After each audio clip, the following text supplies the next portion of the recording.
Hello and welcome to the WickerShire project off-grid.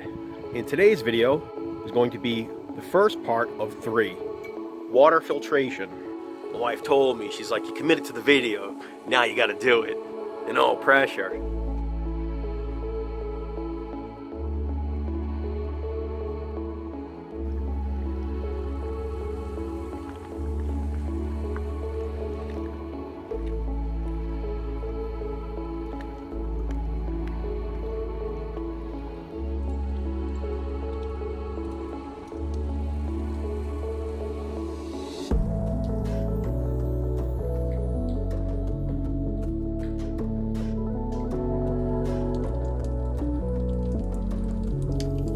What is water? It is H2O, 1 part hydrogen, 2 parts oxygen. 90% plus or minus of our planet is covered in it, and only 1% is drinkable.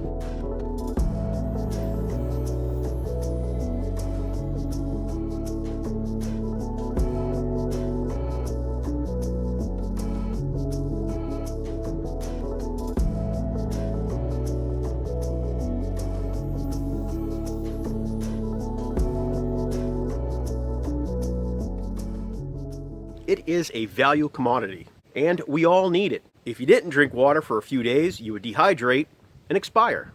In part 1, we're just going to go over the very basics. I think in part 2, we'll explain all the technology. And in part 3, we'll go into a little more depth detail, such as system building. I'll give you some ideas on that. It's all situational. The first thing you should know about your water is having it tested at a professional facility to know what you're dealing with. Yeah, you got to know what's inside of it. What do you know to filter out? It also really depends on your setup. Are you off-grid collecting rainwater from a roof? Are you pulling it out of a well? Does it come from a natural spring? Or is it pretty much filtered city water that has some contaminants in there that they add that you might not like? Here at the WickerShire project, we are going to rainwater collect, and our system will be fairly simple.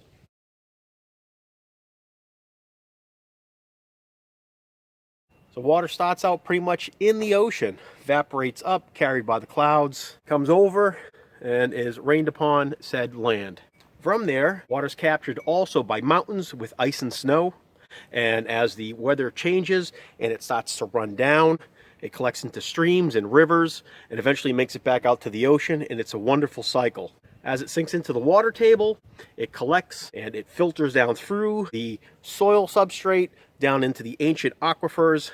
Something you should know about that: every drop of water you've ever drank, everything that has ever been alive has used that water, and it's been recycled for millions and millions of years. So enjoy drinking your dinosaur pee.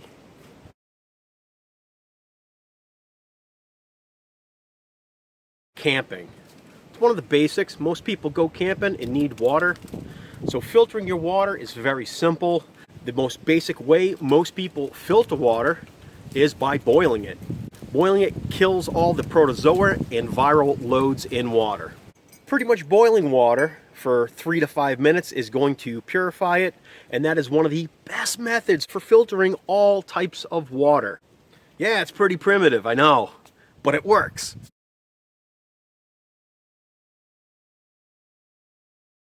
The second type of filtration a lot of houses use, a lot of off-gridders use, a lot of RVs, is what's called a paper cartridge.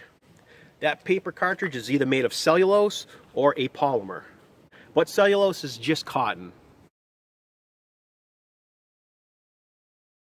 It is resistant to a lot of bacteria and lasts a lot longer. Your cotton will have a faster buildup and breakdown as it's an organic. Which one filters better over the other? It really doesn't matter. It doesn't. It all depends on the micron.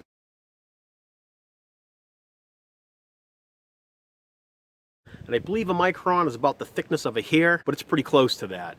Filtration starts off in microns. For general debris removal, most people use between 20 and 5 microns. And for most bacterial removal, they use about 1 micron or less. Things that'll stop viral might be 0.3. You'll find that in a reverse osmosis system. The lower the micron rating, the finer the membrane and particulates that get captured and filtered out. A big problem with water is filtering out viral loads, bacteria, and water-soluble heavy metal ion. And as you start to want to get towards that stuff, the type of filtration gets more expensive. So we've covered camping and basic water filtration, being boiled, dealing with rainwater. How would you filter that? Well, step one, you're going to need a type of rainwater collection system off a roof. What do you do once you've collected that water? Well, you've got to know what purpose it's going to serve.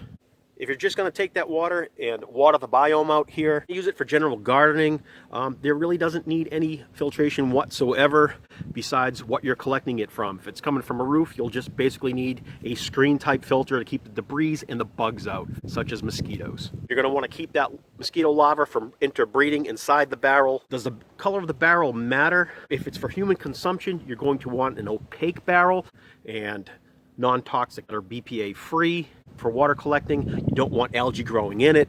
So if you can't see through it, more than likely the sun can't get through it either. There are claims that algae is detrimental to the body once it's growing in an environment. So let's clarify on that algae. Is it algae? Cyanobacteria, or otherwise known as cyanophyta. Basically, it's optimized, evolutionized to take photosynthesis, much like algae. And they use that to convert energy. And that bacteria is the type that you do not want in your rain barrel systems. So it's best to use an opaque or dark covering to keep out the sunlight. Very critical. And you've added another layer of protection to your rainwater system.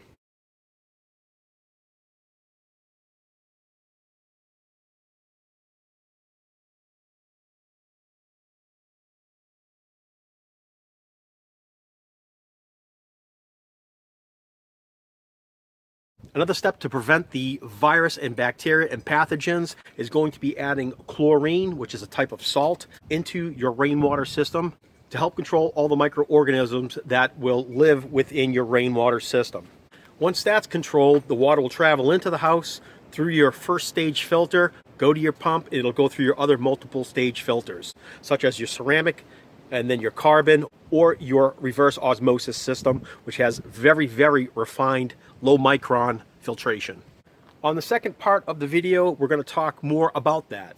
We'll start going into the actual products that are used in water filtration. And not to get off too much topic, now humans have been on the planet for quite some time. We go back around 180 million years as a species. Our ancestors before us have learned how to filter water in its basic forms. Where is that technology? Who knows? The technology we're dealing with is today. And from there, we can take steps to keep it cleaner. For one thing, if you're camping out near said water sources and you have to go to the bathroom, you should walk up more than 200 feet in and away from the watershed and do your business that way. It's recommended to bury that at least 8 inches down if you can. The problem with that is if you're going to drink the water, do you want the person that's been there before you not respecting such said scenario? Me personally, I want you bagging that stuff up and taking it out with you. Water pretty much is the basis of life, and most things need it, except for rocks. I don't think they need a lot of water to survive. I'm pretty sure they'll be fine. But everything that's living, from amoebas to bacteria, fishes, birds, human beings, all sorts of wild animals, whether it be in the ocean, in the sky, or on land, needs water to survive. The second part of this video is in the works, and we're going to break down the components even further. We're going to tell you what the stuff is made of, how each component in the system affects water in its general form. We'll see what the company says, and then we'll see what real-world application actually does. Test it through water testing facilities. What's the outcome? What's the result? How does it work? So thanks for hanging out with us here at the WickerShire project. I hope this video was pretty much informative. It gave you guys a little bit of enlightenment about basic filtering. And again, this is just part one, and we'll catch you on the next one. Like, subscribe, leave me a comment, and we'll see you soon. Bye for now.